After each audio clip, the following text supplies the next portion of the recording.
ሰላም ተኸታተልቲ ቲክቶክ ዩቱብ የማነ ሽፈን ከመይ ኣለኹም ክቡራት ዓማዊለይ ተገዲስኩም ትሪእዎ ከምኡውን ኣብ ኮመንቲ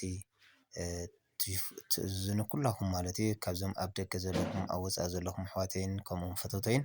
ከመይ ኣለኹም የማነ ሽፈን ራእይዎ እዚ ኸ ንህለኩም ማለት እዩ ዝተፈላለየ ፅድድ ዝበለ ሽፎናት ብደስ ዝበለኩም ዲዛይን ሰሪሐ ክሰደልኩም እኽእል እየ የማነ ሽፈን ይኹን ምርጫኹም ዘለናዮ አዲስ አበባ ቦሌ አራብስታ ጨርቆስ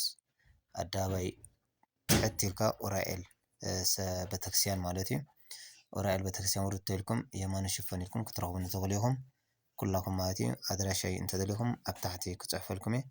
ኣድራሻይ ኣብኡ ከለኹ ክነግረኩም 09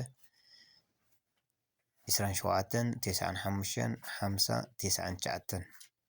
እዚ ኣድራሻይ ኣብ ቲክቶክ ተደሊኹም የማነ ሽፈን ኢልኩም ሸርሸት ብሎ ተብሊኹም ኣብ ዩቱብ እውን ከምኡ የማነ ሽፈን ዲዛይን ፅድድ ዝበለ ሽፎናት ሰሪሐ ክሰደልኩም እኽእል እየ ኣብ ዝደለኹሞ ዝተፈላለየ ሃገር ማለት እዩ ብሕስር ዝበለ ዋጋ ማለት እዩ ደቂ ዓበይቲ የማነ ይኹን ምርጫኹም ያው ምስ ፅድድ ዝበለ ሽፎን እሞ ደቂ ዓበይቲ ንኺድ ቴሌፎን ተደሊኹም እውን ኣብ ታሕቲ ክፅሕፈልኩም እኽእል እየ ብጣዕሚ ዝበለፀ ዝፀፈፈ ሽፎን እዩ ራእይዎ ብሎ ደቂ ዓበይቲ ብጣዕሚ ሰሓቢ ንውራይ ንጥምቀት ዝተፈላለዩ ፕሮግራም ንዘለኹሞ ማለት እዩ ክትመርፁ ትኽእሉ ኢኹም ክትእዝዙኒ ትደሊኹም ኣብ ደስ ዝበለኩም ኣብታ ዝበልኩምኒ ሰዓት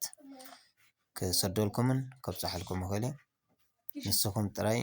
ድሉዋት ኮይንኩም ኣዝዙ ኣብታ ደስ ዝበለትኩምን ኣብ ፀፍፍ ዝበለ ከብፅሓልኩም እኽእል እየ ብሰዓት